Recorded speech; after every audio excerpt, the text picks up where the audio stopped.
Hello everyone, আসসালামু আলাইকুম। বন্ধুরা, ইলিশ ভাপা, বেগুন দিয়ে ইলিশ এসব খেতে খেতে যখন বোরিং হয়ে গেছেন, তখন একবার ফুলকপি দিয়ে ইলিশ মাছ ট্রাই করে দেখতে পারেন। অনেক বেশি মজা লাগে।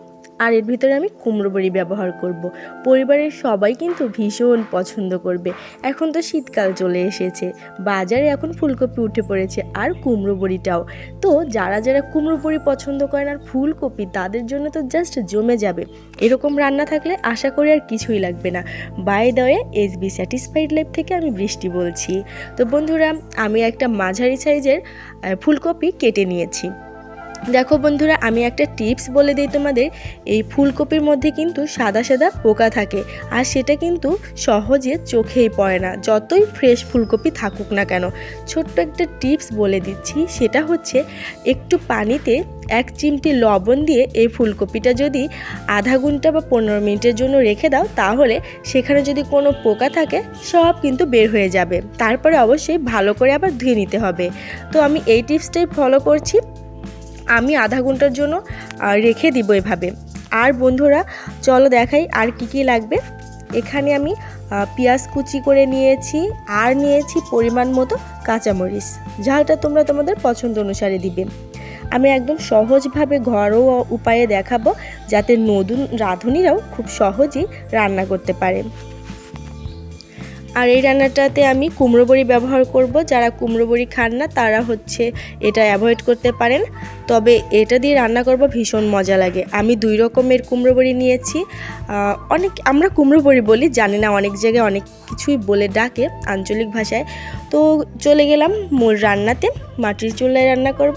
মাটির চুলায় রান্না সবসময় বেস্ট হয়। তো আমি তেলটা একটু গরম করে নিয়ে তারপরে এই বড়িগুলো ভেজে নিব।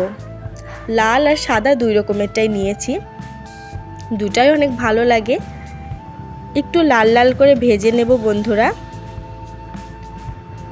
অনেকেই তেল দিয়ে না ভেজেই তরকারি রান্না করে, তখন কিন্তু ভালো লাগে না। তো তুলে নিলাম, তারপরে কড়াইতে আবার পরিমাণ মতো তেল দিয়ে দিলাম। এ পর্যায়ে আমি পেঁয়াজ কুচি দিয়ে দিলাম। আর ফুলকপি কিন্তু অফলাইনে আমি আবার পরিষ্কার করে ধুয়ে নিয়েছি বন্ধুরা। দেখো, পেঁয়াজটা গরম হয়ে আসতেই, একটু বাদামি হয়ে আসতেই ফুলকপিগুলো ঢেলে দিলাম। আর হ্যাঁ বন্ধুরা, একটা কথা বলতে ভুলে গেছি। আজকের রান্নাটা কিন্তু আমার শাশুড়ি মা করছে, এর জন্য একটু স্পেশাল। মানে তার রান্নার স্টাইলে সে রান্না করছে, আমি জাস্ট ভিডিও করছি।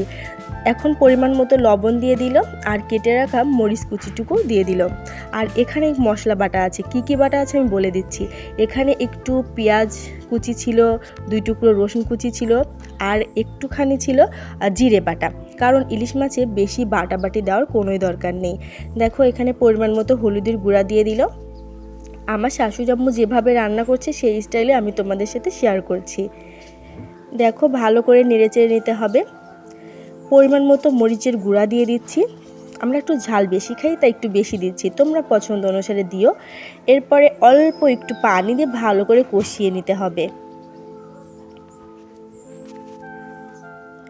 আমি কিন্তু এর আগে ইলিশ দিয়ে এভাবে ফুলকপি খাইনি, কিন্তু আমার শাশুড়ি আম্মু রান্না করেছিল, খুব ভালো লেগেছে, তাই আবার রান্না করছে, তোমাদের সাথে এটা শেয়ার করছি। দেখো, ভালো করে কষিয়ে নিচ্ছি।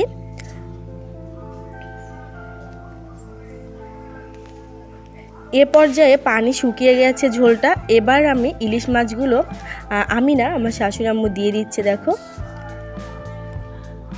এক্সট্রা করে আগে থেকে কিন্তু কষানোর কোনো দরকার নেই। ফুলকপি ভালো করে কষিয়ে নিয়ে একটুখানি পানি দিয়ে ভালো করে কষানো হয়ে গেলে তারপরে কিন্তু মাছগুলো দিয়ে একটু নেড়েচেড়ে নিতে হবে। 2 মিনিট এভাবে নেড়েচেড়ে নেব। 2 মিনিট পরে ফিরে আসছি বন্ধুরা।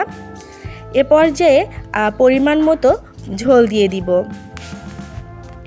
ঝোলটা তোমাদের পছন্দ অনুসারে দিবে। অনেক বেশি ঝোলও না, কমও না, যাতে মাখো মাখো হয়, খেতে ভীষণ মজা লাগে। 5 মিনিট এভাবে আবার জাল করে নিব। দেখো, টকবক করে ফুটছে। এভাবে আরও 5 মিনিট জাল করে নিতে হবে। দেখো, এ পর্যায়ে ঝোলটা যখন শুকিয়ে আসছে, তখন কিন্তু কুমড়ো বড়িগুলো দিয়ে দিলাম। দিয়ে ভালো করে ঝোলের মধ্যে এভাবে ডিবে দিতে হবে। আর 2 থেকে 3 মিনিট জাল করে নিলেই কিন্তু হয়ে যাবে। ফিরে আসছি 2 মিনিট পরে। দেখো বন্ধুরা, এখন কিন্তু রান্নাটা প্রায় কমপ্লিট হয়ে গেছে। ঝোলটা এই কুমড়ো বড়ি অনেকটাই টেনে নিয়েছে। এবার চুলাটা বন্ধ করে নিয়েছি আর আমার শাশুড়ি আম্মু দেখো একটা পাত্রে বেড়ে নিচ্ছে। কতটা সুন্দর লাগছে দেখো, আসলে বলার কোনো ভাষা নেই। দেখলেই বোঝা যাচ্ছে কতটা ইয়াম্মি হয়েছে। আসলে কালারটাও জাস্ট অসাধারণ। আর আমাদের পরিবারের সব একটু শ্বশুরবাড়িতে ঝাল বেশি খায়, আমিও শিখে গেছি। তো এত মজা লাগে, এইরকম কুমড়ো বড়ি হলে তো কোনো কথাই নেই। আর ইলিশ মাছ ফুলকপির সাথে জাস্ট একদম কি বলবো, ফাটাফাটি। যাই হোক বন্ধুরা, ভিডিওটা ভালো লাগলে like, comment, share and subscribe করতে ভুলো না।